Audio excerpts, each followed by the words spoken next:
पहा नवीन एपिसोड्स एकदम add free. नमस्कार, सुस्वागतम झी मराठीवरच्या ताज्या आणि गरमागरम कार्यक्रमात मी संकर्षण कराडे तुम्हा सगळ्यांचं मनापासून स्वागत करतो। ज्या कार्यक्रमाचं नाव आहे आम्ही सारे खवय्येत। आता समजा घरातल्या सासूबाई सुनेला वांग्याची भाजी करायला शिकवतायत। आई ग सुनबाई, वांग नावाचा एक हिरो असतो, बटाटा नावाची तिची मैत्रीण असते, मोहरी जीर नावाचे सहकलाकार असतात, कांदा नावाचा त्यांचा एक मित्र असतो आणि या सगळ्या गोष्टीमध्ये जेव्हा येतो मिरची नावाचा विलन तेव्हा मग छान तडका येतो आणि मग गोष्ट होते तयार वांग्या बटाट्याच्या भाजीची। आहे की नाही? तसंच आहे आयुष्य, गोष्टीसारखं आहे। पण आज आपल्याला एक वेगळी गोष्ट, एका पैठणीची गोष्ट या सिनेमामधले भेटायला काही कलाकार येणार आहेत, ज्या सिनेमाला नुकताच नॅशनल अवॉर्ड मिळालाय आणि अगदी काल 2 तारखेला हा सिनेमा सगळीकडे प्रदर्शित झालेला आहे। तेव्हा गोष्ट एका पैठणीची या सिनेमामधले सूरज जोशी आणि मृणाल कुलकर्णी हे 2 कलाकार इथे आलेले आहेत। त्यांना आपण इथे आमंत्रित करूया, पैठणीची गोष्टही जाणून घेऊया आणि आज बघूया पदार्थ ते आपल्यासाठी कुठले करतायत।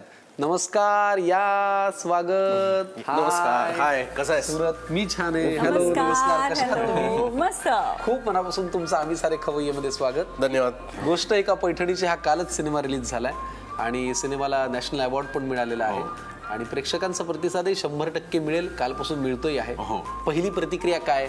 आपण म्हणूया की सामान्य नॉर्मल माणसांची गोष्ट आहे, त्याच्यामुळे त्याच्यात काही ओ माय गॉड नाही, पण हृदयाला भिडणारी गोष्ट आहे। आणि खूप दिवसांनी माझ्याकडे असं एक स्क्रिप्ट आलं आमच्याकडे की त्याच्यात स्टोरी महत्त्वाची आहे आणि नुसते कोण कलाकार घेतलेत आणि त्याचं काय घडतंय हे नाही महत्वाचं, पण ती स्टोरी इज ड्रिव्हन महत्वाची गोष्ट। बेत जमून आलाय म्हणजे। वा वा, फारच छान। तर हा जमलेला बेत कालपासून तुमच्या भेटीला आलेला आहेच आहे। तेव्हा ही गोष्ट एका पैठणीची नावाची फिल्म, हा सिनेमा तुम्ही नक्की बघा। गुरुजी, तुम्ही सिनेमामध्ये आता वारंवार काम करताय, बॅक टू बॅक तुमचे सिनेमे येत आहेत, चांगली गोष्ट आहे अर्थात, पण ह्या सिनेमाविषयी, तुझ्या भूमिकेविषयी आम्हाला काय सांगशील? एकतर अतिशय साध्या माणसाची भूमिका आहे। तर हा एक अनाथ मुलगा आहे आणि त्याने कष्ट करून आयुष्यात वर आलेला आहे आणि त्याची छोटी छोटी स्वप्न आहेत आणि काही उगाच ओरबाडून, दुसऱ्याचं मारून, कटकारस्थानं करून आपले खूप पैसे हवेत, मोठं घर व्हावं, यापेक्षा चांगली मूल्य जपत आपल्या कुटुंबाला बरोबर घेऊन पुढे जाणं हे त्याचं ध्येय आहे। आणि त्याची गोष्ट जी आहे फारच अशा कुटुंबाची, मूल्य जपणाऱ्या कुटुंबाची म्हणजे गोष्ट आहे का पैठणीची। चला, या सिनेमासाठी खूप शुभेच्छा। आपण आता एक काम करूया, जरा हो स्वयंपाक करूया, कुठला पदार्थ करायचं ठरवलाय तेही बघूया आणि बोलूया रेसिपीजकडे। चला, गोष्ट एका पैठणीची च्या निमित्ताने मृणालजी तुम्ही इथे आलेला आहात आणि पहिला पदार्थ तुम्ही करताय। वा, फार भारी। काय या पदार्थाचं नाव? हे काकडीचे गोड वडे आहेत। या वड्यांसाठी लागणारं साहित्य? या वड्यांसाठी लागणारं साहित्य: काकडी आपण बारीक किसून घेतली, हे तांदूळाचं पीठ आहे, हे गव्हाचं पीठ, थोडासा रवा, ओलं खोबरं, गुळाची पावडर, थोडा सोडा, वेलची पूड, हळद आणि मीठ। कृती करूया। ओके, हे आपण पीठ जेव्हा मिक्स करतो तेव्हा त्याचं पाणी शक्यतो नाहीच घालायचं, कारण काकडीलाच एवढं पाणी असतं ना ऑलरेडी। तर लागलं तर नंतर बघूया आपण। सालीसह किसली आहे का? हो, कारण तो हिरवा रंगच सांगतो। हां, आता तांदळाचं साल का काढतात काकडीची मला कधीच कळलं नाही, मला खूप आवडते साल। खरं म्हणजे ना, प्रत्येक गोष्टीची साल ही खूप पौष्टिक असते, म्हणजे आपण त्या साली काढून पौष्टिकपणा कमी करतो। बरं, आपण तांदळाचं पीठ घातलं आणि पुढे गव्हाचं पीठ घातलं, गव्हाचं पीठ। आता आपण रवा घालतोय, रवा, ओलं खोबरं, कोकण म्हणल्यावर पाहिजेच, गूळ, खायचा सोडा, खायचा सोडा पण थोडासाच घालूया, ती लागेल तेवढी, वेलची पावडर। काकडीचं थालीपीठ खाल्लंय मी। अरे काय अप्रतिम, कमाल लागतं। आणि काकडीचं सांदणं पण खूप छान। अरे वा वा, मीठ, खरंच काकडीचं थालीपीठ फारच फार भारी।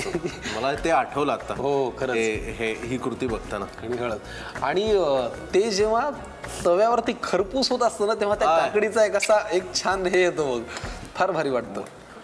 तुझं घरही अगदी समुद्रकिनारी आहे? माझे आई वडील त्या बादना गावचे, तर त्याच्यामुळे आमच्या घरात सणसणीत कोकणी स्वयंपाकाचा प्रभाव आहे।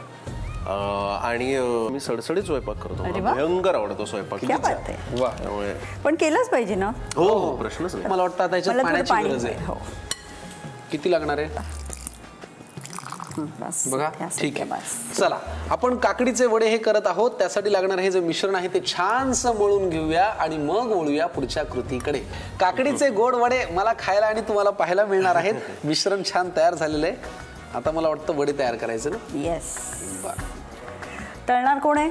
2 असिस्टंट आहेत माझ्याकडे आज. असं एक तर मी पण येऊ शकतो. मी तळू शकतो. हा तू मी पूर्ण नंतर एक रेसिपीज करणार आहे. हो रेसिपी त्याच्यामुळे बरं गोष्ट आहे का पैठणीची. आता पैठणी म्हणलं की आपल्याला आपल्या येवले ह्याची- आणि येवल्याची पैठण. पैठणी हो. नाशिकच्या सगळ्या तर त्या प्रांताचा काही रेफरन्स आहे सिनेमामध्ये. आहे ना. या सिनेमामध्ये फक्त येवले आणि एवढाच भाग बघायला मिळाला. तर गोष्ट त्याने सेट केली पश्चिम महाराष्ट्रात. अच्छा. म्हणजे साधारण सातारा पट्ट्यातलं एखादं गोडसं धरणाच्या काठी असलेलं गाव आपण म्हणू शकतो आणि तिथून ती गोष्ट सुरू होते.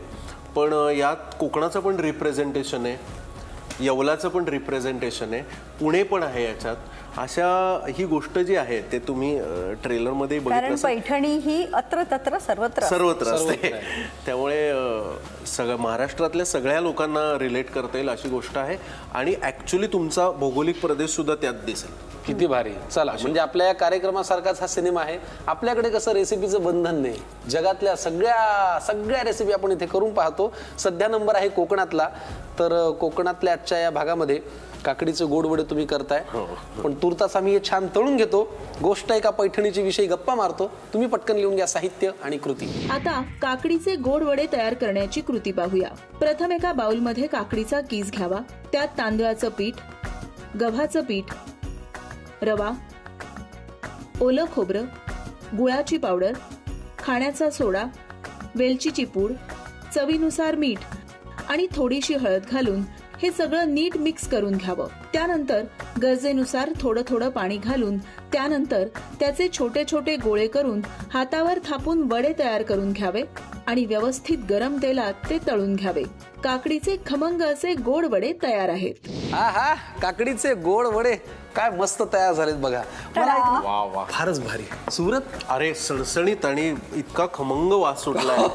थांबा तुम्ही साहित्य कृतीमध्ये निरोप नका घेऊ. अजून पुढचा पदार्थ बाकी आहे. गुरुजी तो तुम्हाला करायचा आहे. करणार आहात ना तुम्ही. हा त्याचं नाव काय पदार्थाचं. मी फार अप्रतिम झालं एकदम. अतिशय सुंदर ही कृती तुम्ही प्लीज करून बघा. कारण मी स्वयंपाक मला करायला भयंकर आवडतो. मी हे करून बघणार आहे. अतिशय सोपं होतं आणि मी आज कच्च्या पपईची भाजी करणार आहे.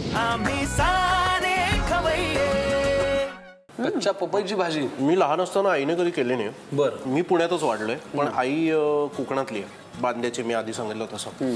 तर काही वर्षानंतर माझं शिक्षण वगैरे झाल्यानंतर आम्ही तिथे घर बांधलं आणि आता माझी आई तिकडेच राहते कोकणात. तिथं आमच्या घरात आसपास अजूनही कोकणात वावर आहे लोकांचा. म्हणजे आमचं घर मला खूप आवडतं कारण पूर्वी जसं आपण ऐकलंय की कोणी पटकन येतो आणि जाता जाता अहो काकू एक कच्ची पपई आणली असं म्हणून शेजारचा एक माणूस एक कच्ची पपई ठेवून जातो सुद्धा. त्याचा म्हणजे तो कच्ची पपई ठेवतो. आईने तिथे लाडवाचा डबा ठेवलेला असतो. बरं तो मी यांना पपई दिली म्हणून सेल्फी काढून पोस्टही करत नाही. तो देऊन जातो. वा वा ऍब्सोल्युटली. आणि तो डबा उघडतो एक लाडू हातात घेतो आणि जातो. आणि हे इतकं छान असतं किंवा कोणीतरी येतं पेपर वाचत बसतं उठतं आणि काहीतरी करांदे ठेवून जातं वगैरे वगैरे. तर एवढ्या कच्च्या पपईचं करायचं काय. सगळे त्यावर प्रयोग करून झाले म्हणून आईने त्याची भाजी करायला सुरुवात केली. नारळाच्या रसातली भाजी आहे. अप्रतिम कृती आहे. सोपी कृती आहे. मी करू मी बराच स्वयंपाक करतो पण एखादा कॉलेजातला मुलगा सुद्धा करू शकतो. कच्च्या पपईची भाजी. येस. म्हणजे गोष्ट म्हटल्यानंतर हिरोईनची किंवा हिरोईनची असते पण गोष्ट पैठणीची हे कसं वेगळेपण आहे तसं कच्च्या पपईची भाजी आणि काकडीचे गोडवडे हे वेगळेपण आहे. कच्च्या पपईची भाजी आता जोशीबू आपल्यासाठी करणार आहेत आणि आपण त्याच्याकडे जाऊया. पण त्याआधी मृणालजी मला तुम्ही सांगा तुमच्या पात्राविषयी या सिनेमातल्या. व्यक्तिरेखेबद्दल सांगायचं तर ही खूप पॉझिटिव्ह व्यक्तिरेखा आहे आणि चित्रपटाचं कुठेतरी सार ती सांगते असं मला वाटतं किंवा म्हणजे आत्मा आहे. मी जे बोलते ते चित्रपटाचा आत्मा आहे आणि ते म्हणजे माणसानी माणसाशी माणसासारखं वागावं. त्याच्यात उच्च नीच आणि स्त्री पुरुष आणि जाती भेद वगैरे असं काही नसतं. आपण सगळी माणसं आहोत आणि आपण एकमेकांची माणसासारखं वागलो तर जगातला चांगुलपणा टिकून राहील. किती छान. हे चित्रपटाचं सार आहे आणि ते माझ्या तोंडी आहे. फारच भारी. फार छान ओळीत बरं का काही, की वायदे करीती हजारो पाळणारे शोधतो, माणसाला माणसागत मानणारे शोधतो. वा वा. बोलणारे भेटले, ऐकणारे भेटले, बोलल्या विण अंतरीचे जाणणारे शोधतो. क्या बात आहे. दोन मागता चार मिळती, सुख असता सोबती, दुःख दिसता ही जरासे थांबणारे शोधतो. क्या बात. अशा त्या वा, मला वा, आता वा, एकदम वा. माणसाचं माणसाशी म्हणालात म्हणून आठवलं. आणि सिनेमा आता रिलीज तर काल झालाय, पण नॅशनल अवॉर्ड काय गंमत आहे का? म्हणजे ते खरंच खायचं काम नाही हो, नॅशनल अवॉर्ड. तेव्हा काय वाटलं हो तुम्हाला या टीमचा भाग? खूप आनंद झाला. एक तर खूप मोठी कमिटी असते आणि देशभरातनं चित्रपट येतात वेगवेगळ्या, त्याच्यामध्ये वर्गवारी असते आणि अशा वेळेला इतका साधा सोपा गोड चित्रपट हा इतक्या सगळ्या प्रेक्षकांच्या मनाला भिडला आणि त्याला अवॉर्ड द्यावाचं वाटलं, याचा खूप आनंद झाला. आणि आपण त्याचा भाग आहोत. हो खरंच. आणि हल्ली आपण बघतो की खूप मोठे मोठे आणि भयंकर मोठ्या बजेटचे आणि भव्य सिनेमे हल्ली बनतायत आणि लोकांना तेच आवडत आहेत. अशा वेळेला यासारखाच एक सुंदर साधा चित्रपट हा बक्षिसाला पात्र झाला, याचा खूप मनापासून आहे. फार छान. कारण काय हे सगळं जे आहे म्हणजे सगळं लोक उसनं घेतात, पण आतला साधेपणा कुठेतरी जिवंत असल्याचं लक्षण आहे. आणि गोष्ट एका पैठणीची, वारंवार तुम्हाला सांगतोय, कालच रिलीज झालाय, प्लीज आवर्जून बघा. या दोन्ही कलाकारांनी आणि सगळ्याच टीमनी फार उत्तम काम केलं असेल. विषय फार साधा आहे, मी तर माझ्या आईला घेऊन जाणार बाबा, तुम्ही नक्की जाओ की नाही. चला आता पदार्थाकडे येऊया. जोशी बुवा, साहित्य सांगा आम्हाला.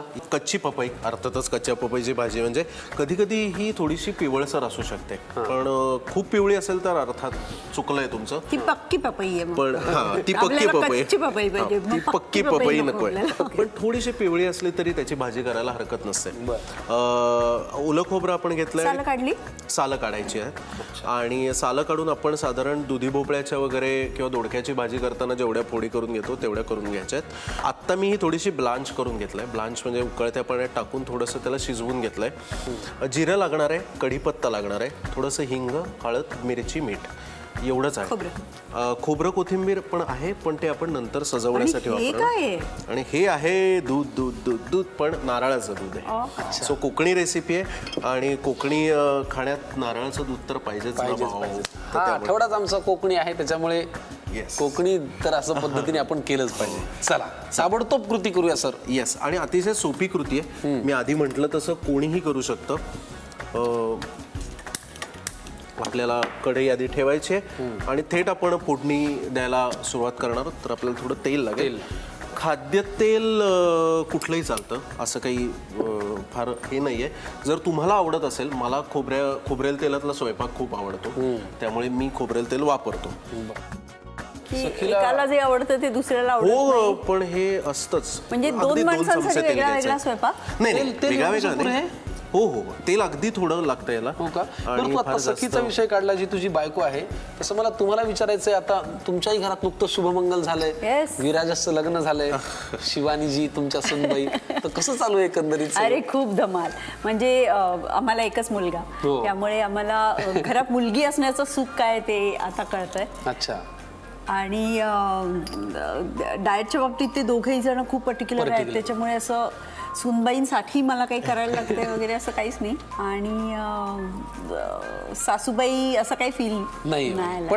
पण तरी सुद्धा एक जरा बरं वाटतं ना, की घरात आपली सून आहे, असं जरा एक मजा वाटते ना, त्याचा एक आधार वाटतो. वा. तेलामध्ये जिरा आणि कढीपत्ता घातलेला आहे. तर जिरं तडतडल्यावर अगदी शेवटी थोडंसं हिंग, चिमूटभर. आणि मिरचीला माझा हात एकदम कमी आहे.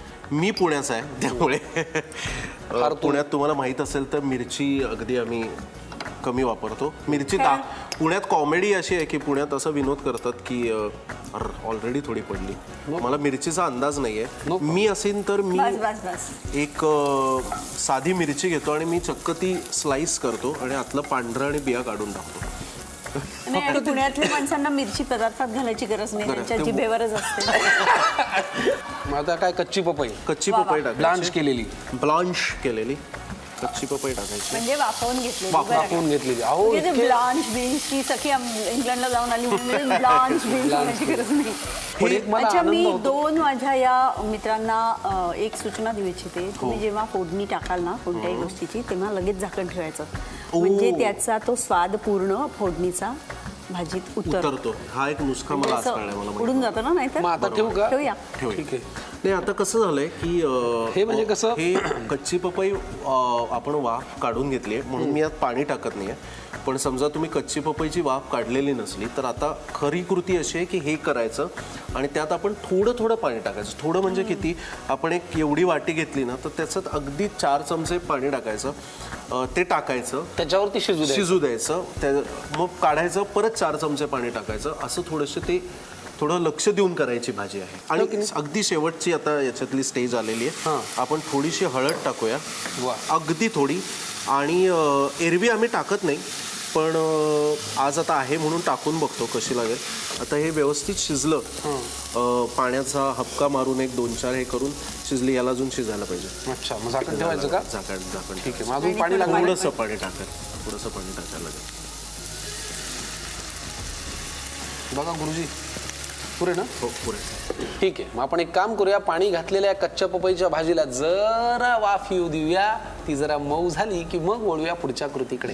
अहो, दणकावून वाफ आलेली आहे बघा, म्हणजे काही प्रश्नच नाही. येस. वा वा वा. आणि काय सुगंध आहे. अप्रतिम. मला जरा नर्वस वाटत होतं पण फार फसला नाहीये प्रयोग. नाही, छानच झालं. अजिबात हे बघ मस्त शिजली की नाही बघ. आणि कढीपत्त्याचा वास पण छान लागला. आणि अगदी आता शेवटचं एवढंच आहे, हे सगळं झालं की गॅस थोडा बारीक करायचा. थोडंसं त्यात आपण नारळाचं दूध टाकायचं आणि हे छान थिक आहे त्यामुळे छान लागणार आहे. आणि थोडीशी कोथिंबीर. किती छान यार. मजा तुम्हाला सांगतो, आमच्याकडे आता तळकोकणात कोथिंबीरीचा नवीन प्रकार आलाय, थाई कोथिंबीर. अरे वा. तर ती अशी मोठी गवतासारखी असते. बापरे. म्हणजे बघून असं वाटतं की अरे बापरे, हे काय खायची कोथिंबीर आहे का काय. अशी जाड अशी मोठी हे असते. आणि कोकणात पावसाळ्यात कोथिंबीर येत नाही ना, तर त्यावेळी आजकाल लोकांनी ती वापरायला सुरुवात केली आहे. थाई कोथिंबीर ती ट्रॉपिकल असल्यामुळे ती पावसात थोडीशी चव वेगळी असते पण ऑलमोस्ट कोथिंबीर म्हणजे फारच भारी. फक्त जाड असं पातं असतं मोठं आणि त्याला काटे असतात छोटेसे. काटे म्हणजे खाऊ शकता तुम्ही. भाज्या हल्ली नवीन पद्धतीने नवीन स्वरूपात जन्म घेतात कारण त्यांना कळलं इथले लोक फार आवडीने खातात है ना. वा, कच्च्या पपईची ही भाजी. पण आता एक काम करा, तुम्ही लिहून घ्या साहित्य आणि कृती. आता कच्च्या पपईची भाजी तयार करण्याची कृती पाहूया. कढईत थोडंसं तेल घेऊन ते गरम झाल्यावर त्यात जिरं घालावं. ते तडतडल्यानंतर त्यात कढीपत्ता, हिंग आणि मिरचीचे तुकडे घालावे. त्यानंतर त्यात ब्लांच केलेले पपईचे तुकडे घालून थोडा वेळ झाकून ठेवून पपई नीट शिजू द्यावी. भाजी शिजल्यानंतर त्यात थोडीशी हळद घालून ती ढवळून घ्यावी. गरज भासल्यास शिजवताना त्यात थोडंसं पाणी घालावं. त्यानंतर नारळाचं दूध घालावं आणि थोडीशी बारीक चिरलेली कोथिंबीर घालावी. पुन्हा थोडा वेळ झाकून एक वाफ येऊ द्यावी. सगळ्यात शेवटी ओलं खोबरं आणि बारीक चिरलेली कोथिंबीर पेरून भाजी गार्निश करावी. काय थाट आहे बघा. अजून काय पाहिजे. म्हणजे एखाद्या स्त्रीला जेव्हा आपण असं म्हणतो की पैठणी दिली अजून काय पाहिजे, तशा खऱ्या खवय्याला एवढे गरम पदार्थ दिले अजून काय पाहिजे. वाफळलेली छान कच्च्या पपईची भाजी, काकडीचे गोड वडे आणि काय सुवास. वा.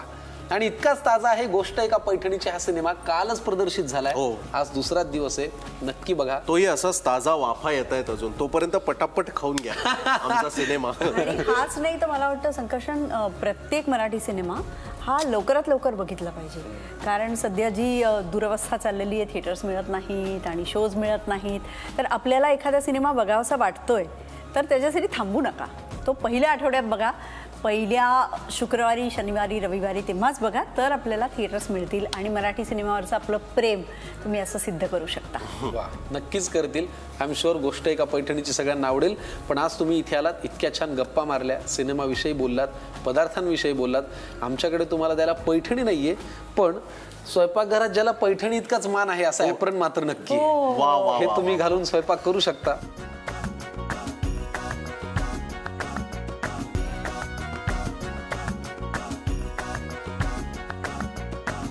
फक्त हेच नाहीये तर झी मराठीकडनं ही प्रेमाची भेटवस्तू. अरे वा, थँक्यू मृणालजी.